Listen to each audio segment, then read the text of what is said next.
안녕하세요. 경제 읽어주는 남자 김어석입니다. 우리 경제, 그리고 세계 경제에 걸쳐서 코로나19라는 누구도 예상하지 못했던 이변이 일어났습니다. 그래서 2020년 경제를 바라봤던 뷰, 경제 전망도 긴급 수정 전망하게 된 것입니다. 그런 의미에서 본 강좌는 더블딥 시나리오 수정 경제 전망에 대한 내용을 준비를 했습니다. 오늘 강좌의 키워드는 크게 세 가지입니다. 더블딥, 코로나19, 수정 경제 전망입니다.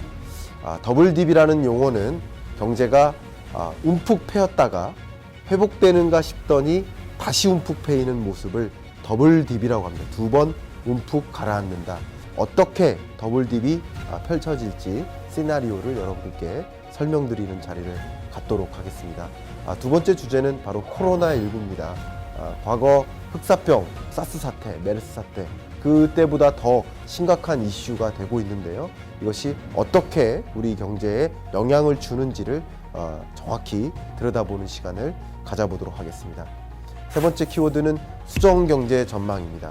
경제 전망에 수정이 필요한 상황이 되었습니다. IMF도 월드뱅크도 OECD도 모두 수정 경제 전망을 냈습니다. 그런 내용들도 여러분께 소상히 밝혀드리도록 하고요. 코로나19로 인해서 어떻게 경제가 기조가 바뀌는지 그런 것들을 소상히 밝히는 그런 시간을 가져보도록 하겠습니다.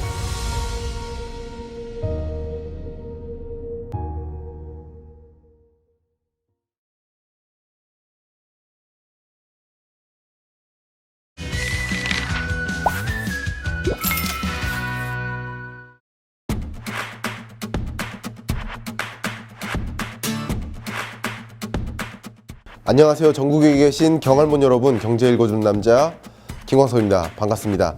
오늘은 통화 수업 무엇인가, 특히 금융시장, 자본시장을 한번 들여다보고 외환 건전성을 진단해보는 그런 시간을 가져보도록 하겠습니다.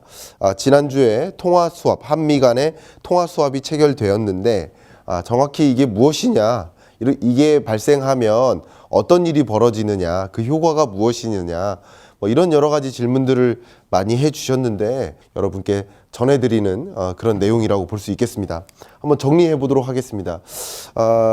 더블딥 시나리오 수정경제 전망이라는 이 책에서도 강조를 했지만 2020년 상당한 위기 상황에 오는 것 같다. 이례적인 일들이 계속 반복되는 것 같다.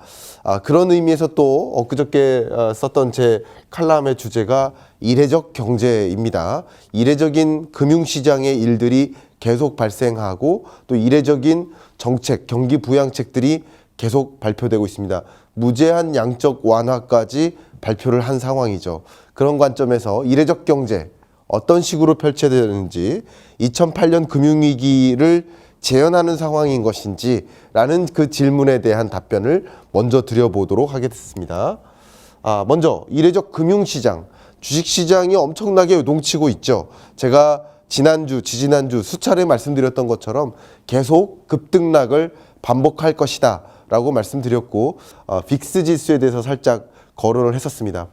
그 당시만 해도 빅스 지수가 요 정도 70포인트 근처에 머물렀기 때문에 글로벌 금융위기 이후 가장 큰 수치를 기록하고 있다라고 말씀을 드렸었는데 이제 2020년 3월 16일 기준으로 빅스 지수가 82.69, 82.7 포인트를 기록하면서 말 그대로 역사상 가장 높은 수준의 빅스 지수를 기록하고 있습니다. 빅스 지수는 다시 말해서 공포 지수라고 볼 수 있고요.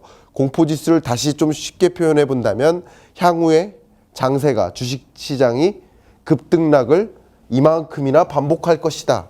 엄청나게 떨어지거나 엄청나게 상승하거나 하는 흐름을 계속 반복할 것이다. 이런 시점에는 투자 의사결정을 잠시 미루시는 게 좋겠다라고 제가 여러 차례 말씀을 드리고 있습니다. 이례적 자본시장의 모습도 나타나고 있습니다. 여러 가지 것들이 있지만 그중에 대표적인 것이 바로 금이죠. 보통은 금 가격이라 하면 주식 가격과 반비례해서 움직입니다. 왜냐하면 주식시장은 위험자산에 해당되고, 그죠? 그리고 금은 안전자산에 해당되니까 위험자산으로부터 돈을 빼서 안전자산으로 돈을 옮기는 머니 무브 현상이 일어난다. 그렇기 때문에 주식 가격과 금 가격은 원래 반비례하면서 역행하면서 움직이는 게 통상적인 개념, 그리고 경제학 교과서에 있는 내용인데 금 가격이 같이 떨어집니다. 이건 무슨 현상일까? 굉장히 이례적인 일이 발생한 거죠. 지금의 경우에는 금이든 아니면 공격적 투자 자산이든 그런 거 다 상관없이 무조건 현금에 집중하고 있는 모습이다. 현금화하고 있다. 극도의 안정성을 추구하는 것이죠. 극도의 공포감을 느끼면서 시장에서 그냥 투자 의사결정을 하지 않는 것이다. 금이 됐든 주식이 됐든 채권이 됐든 그냥 투자 의사결정을 하지 않는 것이다. 현금화하는 그 모습이 금 가격을 하락시키는 모습이다 라고 말씀드렸죠. 매우 이례적인 일들이 자본시장에도 나타나고 있습니다. 이례적 그 모습 중에 하나가 또 외환시장인데요. 달러 가치가 계속 고공행진하고 있다. 이것은 현금화해 나가는 과정, 현금을 가장 최우선의 안전자산으로 두고 있는 투자 의사결정의 관점에서 그 현금 중에서도 가장 안전한 자산 뭡니까? 달러화죠. 달러화에 대한 수요가 급증하기 때문에 외환시장에 엄청난 일들이 벌어지고 있는 거죠. 예, 이미 1,300원 가까이 왔습니다. 이렇게 이례적 외환시장까지 펼쳐지고 있다. 이렇게 이례적인 현상들이 나타나고 있다. 그런 관점에서 대응하는 여러 정책들이 있는데 그 이례적인 통화 정책들이 가장 대표적인 이례적인 현상들인 거죠. 보시는 것처럼 미국도 금리를 엄청난 빅컷의 금리를 인하하는 2주 동안 1.5%포인트의 기준금리를 인하한 이 미국의 연준 의사결정은 정말 이례적인 일이라는 것이죠. 그리고 한국도 역시 0.5%포인트 긴급 인하했죠. 정례회의를 통하지 않은 의사결정이면서 빅컷의 금리 인하라는 측면에서 굉장히 이례적인 통화정책들도 발휘되고 있다. 왜냐하면 금융시장, 외환시장, 자본시장이 이례적으로 움직이니까 그렇기 때문에 그것에 대한 대응책으로서 이례적인 대응정책, 통화정책을 펼치고 있다라고 정리해 볼 수 있겠습니다. 여기까지는 아마 많이 드렸던 이야기인데요. 또 추가적으로 더 드린다면 재정정책도 마찬가지입니다. 물론 미국에서 1조 달러 규모의 긴급 예산을 추가 마련하기 위해서 논의를 진행하고 있는데 이것은 좀 우리 투자자의 심리를 크게 압박하는 그런 상황입니다. 어쨌든 5일, 18일 각 83억 달러, 1000억 달러가 넘는 예산 법안을 의회에서 통과해서 적극적으로 경기 부양을 실시해 나가고 있는 상황이다. 지금은 1조 달러의 긴급 예산 투입이 잠깐 멈춘 상황이지만 향후에 어떻게 전개될지를 지켜볼 일이다. 1조 달러까지는 아니더라도 미국의 1조 달러에 준하는 혹은 그거보다 반에 해당되는 어느 수준일지 모르지만 굉장히 적극적인 예상 정책을 단행하고 있다. 그뿐만 아니라 독일도 그렇고 영국도 프랑스도 스페인도 캐나다도 스위스도 여러 나라들이 적극적인 경기 부양책을 실시하고 있다. 우리나라에서는 2차 추경에 대한 논의, 재난기본소득을 제공할 필요가 있지 않을까 하는 논의도 시작되고 있다. 이렇게 요약을 해볼 수 있겠습니다. 굉장히 이례적인 일들이 시장에서도 정책적으로도 일어나고 있다라는 말씀을 드렸습니다. 근데 그 여러 통화 정책에 있어서 또 한 가지 통화 정책, 통화 수합이라는 것이 체결되었습니다. 이 부분은 잠깐 짚고 넘어간다면 이제 언론에서는 통화 수합라고 표현을 하지만 이제 한국은행에서 발표되는 보도자료상에는 통화 수합이라고 표현을 하기 때문에 저도 통화 수합이 맞지 않을까 하는 생각으로 통화 수합이라는 용어를 쓸 계획입니다. 그걸 오해하지 말아 주시길 바라겠습니다. 자, 통화 수합이란 무엇인가? 우리 길을 가다가 넘어져요. 아니면 무슨 일을 추진하다가 실패를 합니다. 그러면 우리는 실패를 경험하지만 그것으로 인한 피해도 있지만 그것으로부터 얻는 교훈도 있지 않습니까? 이렇게 하면 내가 넘어지는구나. 이렇게 뛰지 말아야지 하는 생각을 가져오게 합니다. 결국 코로나19라는 이 엄청난 블랙스완이 2020년 경제에 나타났는데 이 일이 상당한 충격을 주고 있고 상당한 피해를 주고 있는 것도 사실이지만 경제를 공부한다는 입장에서는 상당한 교훈들을 우리에게 주는 모습이다라는 것을 볼 수 있습니다. 굉장히 이례적인 적극적인 대응책들, 시장의 급반등이 계속 일어나기 때문에 우리가 이 부분에 있어서 집중하고 경제 공부를 한다면 또 경제적인 그 상식이나 아니면 투자적인 어떤 대응책 관점에서 여러 가지 기본을 잘 함양할 수 있는 그런 과정이지 않을까 생각을 해 봅니다. 그런 의미에서 제가 말씀드리는 이유는 기본적으로 한국은행, 중앙은행의 통화 정책이라 하면 금리, 기준금리, 그리고 양적 완화, 유동성 공급, 그리고 세 번째가 지급 준비율인데 이 세 가지 외에 또 뭐가 있을까? 그 중에 하나가 또 통화 수합이 되겠다라고 생각해 볼 수 있겠습니다. 다시 말하면 한국은행의 통화 정책 중 하나로서 통화 수합이 체결되는 것이다. 이렇게 생각해 볼 수도 있을 것 같습니다. 말씀드려 보겠습니다. 통화 수합은 말 그대로 양국 간의 돈을 교환하는 것이다. 어쨌든 이번에 체결한 돈의 규모는 600억 달러니까 미국으로부터 600억 달러를 받고 우리나라도 600억 달러 규모의 한국 원화를 제공해 주면 되겠다. 그렇게 교환하는 것이다라고 생각하면 되겠죠. 여기까지는 여러분들 다 아실 거라고 생각이 됩니다. 근데 그렇게 단순히 교환을 한다고 했는데 우리에게 드려진 질문은 어떻게 해요? 그러니까 기술적으로 어떻게 하느냐. 예를 들면 뭐 600억 달러의 돈을 배에 싣고 와서 한국은행에게 전달하는 것이냐, 아니면 양국 간에 무슨 계좌를 개설해서 600억 달러만큼 송금을 해주는 것이냐, 도대체 어떤 식으로 통화 수업이 일어나는 것이냐, 기술적으로 설명해 달라라는 요청이 좀 많이 있었습니다. 그 부분에 대해서 답변을 드려보도록 하겠습니다. 이렇게 600억 달러의 돈이 한순간에 오고 가는 것이 아니다. 그게 통화 수합이 아니다. 통화 수합의 개념을 지금부터 말씀드리겠습니다. 통화 수합은 양국의 중앙은행끼리 계약을 한 겁니다. 미리 한 가지 말씀드리면 아직까지는 계약이라고 볼 수는 없습니다. 물론 언론에도 많이 그렇게 나오고 한국은행의 보도자료도 계약이라고 말을 했지만 제가 한국은행 금융협력팀하고 통화도 했습니다. 계약을 한 것이 아니라 계약을 하기로 약속한 거예요. 약속을 한 겁니다. 그러면 약 일주일, 2주일 동안 실무진 간의 이 회의를 통해서 구체적인 협상을 하겠죠. 그래야 계약이 체결되는 것이라고 볼 수 있겠습니다. 그리고 계약 체결과 동시에 유동성이 공급되는 것이냐? 또 그건 아니에요. 지금부터 말씀드려보도록 하겠습니다.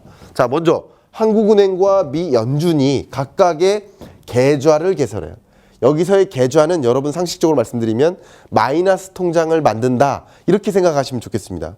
그러니까 5천만 원을 대출 받는 거는 5천만 원을 한꺼번에 받는 개념이지만 마이너스 통장을 하나 개설해 놓으면 5천만 원 규모 한도 내에서 내가 필요할 때 빼다 쓰는 거잖아요. 그리고 필요하지 않으면 다시 메꾸기도 하고요. 그렇죠? 그런 마이너스 통장을 만든다. 이렇게 생각하면 좋겠습니다. 그럼 양국 간의 600억 달러 한도 내에서 계좌를 개설하면 계약 기간 6개월이고요. 필요시에는 이걸 연장할 가능성이 있습니다. 글로벌 금융위기 당시에도 연장을 했었습니다. 그렇게 보시면 좋겠고 필요할 때 600억 달러만큼을 인출해 나가는 것이고 인출했을 때 이자를 지급하는 것이다.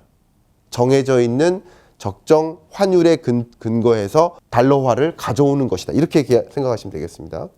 자, 한국은행의 미 연준 통화 수합 개혁 체결이라는 보도자료가 이미 나왔습니다. 이 보도자료에서 이 통화 수합의 계약 체결의 근본적인 취지, 목적은 뭐냐면 급격히 악화된 글로벌 달러 자금 시장의 경색을 해소하는 데 목적을 두고 있다라고 표현했어요. 다시 말하면 아까 말씀드린 것처럼 굉장히 공포심이 가중되는 그런 투자 시장에서 투자자들이 그냥 달러화를 적극적으로 수요하고자 하는 그런 액션들이 취해지다 보니까 우리나라 내에서도 달러 공급이 부족합니다. 달러 수요는 굉장히 많은데 달러 공급이 부족하니까 달러화의 가치가 어떻게 되는 겁니까? 올라가는 것이죠. 예. 달러화의 니즈가 커지고 공급이 부족하면 당연히 가격이 올라가는 겁니다. 그러니까 달러화의 가치가 올라가는 것이다. 그래서 달러화를 적극적으로 공급해야 될 필요성이 생긴 거죠. 근데 한국은행이 미 연준과 통화수합 계약을 체결했지만 미 연준과 캐나다, 영국, 유럽, 일본, 스위스 중앙은행 등 6개국의 통화수합이 체결된 상황이라고 볼 수 있겠고요. 미국 입장에서 보면 어쩌면 이게 한국은행의 성과다라고 자화자찬하기 어려운 이유, 또 이것도 논쟁이 많죠. 어려운 이유 중에 하나는 미국 입장에서도 필요했다라고 보는 거예요. 미국 입장에서도 달러화의 가치가 높으면 어떻게 됩니까? 교육 조건이 안 좋잖아요. 미국 입장에서 수출하기가 안 좋아져요. 그렇기 때문에 달러화의 가치가 낮을수록 좋잖아요. 그렇기 때문에 적극적으로 통화 수합을 체결하자는 그 약속에 적극적으로 동의를 한 것이다. 이렇게 볼 수 있고요. 두 번째는 미국이 이미 경험을 했습니다. 신흥국들이 위기에 처하면 지금 신흥국 위기 가능성이 굉장히 얘기가 많이 나오고 있습니다. 신흥국이 위기에 처하면 그 위기가 다시 미국에게 온다라는 것을 이미 경험했고 학습했습니다. 그렇기 때문에 지금과 같이 위기 상황이 계속 연출되지 않도록 여러 주변국들이 위기에 처하지 않도록 통화 수합을 나도 적극적으로 체결할 필요성이 있어. 이미 미국에게도 니즈가 있었기 때문에 한국은행의 제안이 바로 먹혀 들어간 것이다 라고 볼 수 있겠습니다. 물론 한국은행 입장에서는 우리나라가 BIS 상임이사국입니다. 그러면 이사국들 그 중앙은행 총재끼리는 이제 한 라인이 구축되어 있다고 볼 수 있죠. 그래서 상시적으로 의논을 할 수도 있는 그런 시스템이 마련된 것입니다. 그렇기 때문에 긴급하게 대응을 할 수 있었고 그런 대응에 대한 그 어떻게 제안에 대한 연준의 마중물 역할, 계약을 성사시키는 그런 역할도 있었다. 이렇게 또 판단 내려질 수도 있겠죠. 어쨌든 잘한 일이죠. 통화 수합을 체결한 것은 결국은 외환 건전성의 위협을 받을 때 이 긴급한 미 달러화를 활용할 수 있는 수단이 생기는 거니까, 다시 말하면 외환 보유액 더하기 알파에 해당되는 거예요. 600억 달러만큼의 알파. 그렇기 때문에 외환 건전성이 강화된 거 사실입니다. 그렇기 때문에 잘한 일이죠. 잘한 일이지만 이게 마치 한국은행의 성과다, 우리의 정부의 적극적인 대응의 결과다라고만 이렇게 자화자찬하기는 좀 어려운 상황이지 않을까, 그렇게 객관적으로 생각을 해볼 수가 있겠습니다. 자, 그 다음 두 번째, 통화 수합이 체결돼서 마이너스 통장을 양국 간에 만들었다. 그러면 어떻게 유동성이 공급되는가라는 질문도 많이 하세요. 그 질문에 대해서 답변을 드리기 위해서 2008년 당시 미국과 통화 수합을 체결해서 그때 어떻게 유동성을 공급했는지를 보여드리려고 보도자료를 갖고 왔습니다. 그러니까 이때는 2008년 10월 30일쯤에 한미 통화 수합이 체결됐고, 그때는 300억 달러 규모였죠. 그 규모의 통화 수합이 체결됐고 약 한 달 정도 후에 뭐를 실시합니까? 경쟁 입찰 방식 외화 대출을 실시합니다. 다시 말하면 외환 취급 은행들이 있습니다. 국내 외환 취급 은행들에게 공고를 합니다. 뭐라고? 이 달러화 필요한 은행들아 지원해라. 그러면 입찰을 받는 거예요. 그래서 입찰에 응시한 그 은행들과 통화 수합을 또 하는 겁니다. 이해가시죠? 그러니까 달러를 미국으로부터 받아서 그것을 국내 은행들에게 또 공급하는 것이죠. 그럼 원화를 받고 또 원화를 공급하는 방식. 이해가시죠? 이렇게 수합과 수합이 계속 연결되면서 유동성이 공급되는 것이다.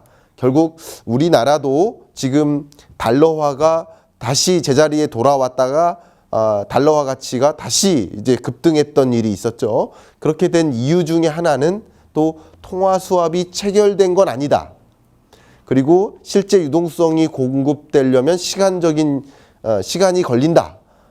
뭐 그런 것들 때문에 반영되면서 이게 다시 제자리에 온 것도 있습니다.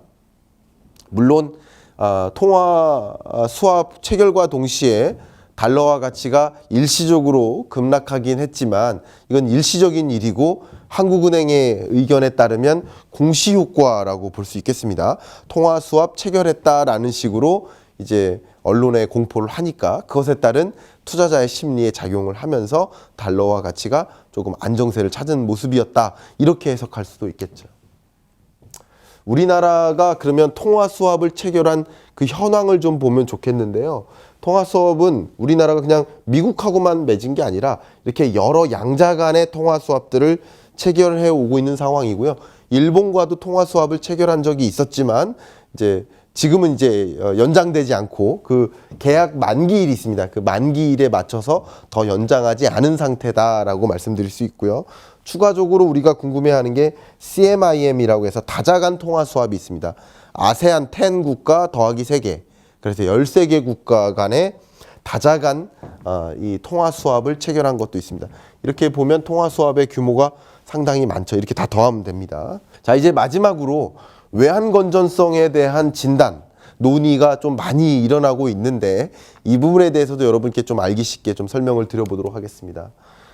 일단은 대외 채무를 좀 봐야 됩니다. 우리나라의 대외 채무는요, 보시는 것처럼 지속적으로 늘어나고 있죠. 그러니까 대외 채무가 이만큼 늘어났으니까 우리나라 위험해. 이렇게 설명할 수는 없는 거예요. 다만 우리가 대외 채무가 이렇게 늘어나더라도 안정적인 채무가 늘어나느냐 그렇지 않느냐 이게 중요할 수 있습니다. 근데 보시는 것처럼 장기 외채와 단기 외채로 구분을 할 수가 있어요. 우리나라의 채무 규모가 이 정도라면 이것을 쪼개면 장기 외채와 단기 외채로 구분할 수가 있다. 근데 보시는 것처럼 단기 외채의 비중이 2008년 글로벌 금융위기 이후에 엄청나게 줄어들었죠. 이때는 1998년에도 마찬가지입니다. 이게 왜 그러냐? 이때 단기 외채 비중이 왜 줄어드느냐? 단기간 안에 채무를 변제해야 될 대상이 있다면 그 단기간 안에 채무를 다 회수해 나가는 거예요. 그러면 단기간 안에 많은 채무가 변제되어야 될 상황에 놓여 있으면 우리나라 입장에서는 외환 위기가 올 수 있겠죠. 그렇기 때문에 이 단기 외채에 대한 그 지급 능력, 변제 능력을 판단하기 위해서 우리는 외환 건전성을 판단하는 것입니다. 그러니까 외환 보유액을 진단하는 것이라고 볼 수 있겠습니다. 근데 우리나라의 외환 보유액은 지속적으로 늘어나고 있어요. 2020년 1월이 정점이었고 2월 기준으로 우리나라의 외환 보유액이 지금 4,092억 달러 정도 됩니다. 그런데 이 외환 보유액 4,092억 달러가 적정한 규모냐라는 것을 논의를 많이 하고 있는데 논의를 하고 있는 잣대가 있어야 됩니다. 외환 보유액이 이만큼 늘었으니 문제없어 라고 얘기하는 것은 좀 적절치 않아 보이고요. 그 늘어난 외환 보유액이 적절한 수준이냐를 판단해야 될 텐데 한 가지가 3개월 동안의 수입액입니다. 그러니까 지난 2019년 12월 그리고 2020년 1월, 2월 동안의 수입액을 변제할 수 있느냐? 변제할 수 있네요. 그러니까 이 부분에 대해서는 문제가 없어 보입니다. 또 많이 얘기 나오는 게 단기 외채, 앞에 말씀드렸던 단기 외채에 대해서 변제할 능력이 있느냐? 변제할 능력이 있어 보이네요. 근데 IMF에서 얘기하기도 했었고 많이들 얘기하는 그린스펀 기도티 룰이라고 굉장히 유명한 룰입니다. 이거는 3개월간의 수입액과 단기 외채를 더한 값입니다. 그러니까 이거 이상은 외환 보유액이 있어야 외환 건전성이 탄탄하다, 안전하다라고 얘기할 수 있는 거라고 볼 수 있는 것이죠. 근데 이 대목에서도 안전해 보입니다. 그러나 외환 건전성 안전하지 않다, 위험하다라고 주장하는 여러 또 전문가분들이 계세요. 왜 그런 의견이 있느냐? 보통 이 외환 건전성을 진단하려면 우리나라가 워낙에 시장이 개방되어 있기 때문에 수시로 많은 투자 자금, 주로 주식 투자죠. 채권 투자 마찬가지. 이 투자 자금이 회수될 수 있다. 쉽게 회수될 수 있다. 그렇기 때문에 광의의 통화, M2의 평잔의 20% 정도는 보유해야만 우리나라가 외환 건전성이 탄탄한 것이다 라고 평가하기도 합니다. 그런 관점에서는 광의의 통화의 20%가 4,658억 달러이기 때문에 외환 건전성이 충분하지 않다라고도 볼 수 있고요. 또 BIS 기준이 있습니다. 조금 더 복잡한데 이 부분은 제가 자세한 설명은 생략하겠지만 BIS 기준은 이런 것들을 다 더한 겁니다. 쉽게 말해서. 이런 것들을 더했을 때 그래도 8,300억 달러 정도 BIS 기준을 충족해야만 외환 건전성이 안전하다, 탄탄하다라고 얘기할 수 있는데 그거보다 훨씬 못 미치지 않느냐라는 주장도 있습니다. 다시 말하면 여러 전문가들도 각자 자기들이 갖고 오는 기준에 따라서 외환 건전성 탄탄하다고 하는 논리도 있고 그렇지 않다라고 얘기하는 논리도 있습니다. 이 부분을 조금 쉽게 요약적으로 말씀드린다면 지금 상황에서는 외환 건전성의 문제는 없어 보인다. 특히 우리나라 외환 보유액이 4,092억 달러에 플러스 600억 달러 수준의 외환 보유액은 아닙니다. 600억 달러의 통화 수업까지 체결했기 때문에 외환 건전성이 개선됐다라고 볼 수도 있습니다. 그러나 이걸 가지고 외환 건전성이 탄탄하다라고 진단하기보다는 지금 상황에는 괜찮지만 이 코로나19 사태의 위기가 더 커지고 위기가 더 확산되는 과정에서 금융위기 상황까지 초래된다면 그렇다면 우리가 이 외환 건전성에 대해서 안도할 수는 없겠다. 우려를 해야 되겠다. 그렇기 때문에 적극적으로 통화 수합을 체결하고 통화 수합의 규모도 확대한다든가 필요시에는 적극적으로 연장할 수 있도록 이 통화 정책을 공조체제를 또 유지할 필요성이 있지 않을까라는 생각을 해봅니다. 여러분 긴 얘기 많이 말씀드렸는데 정말 이례적인 경제적 현상들 일어나고 있고요.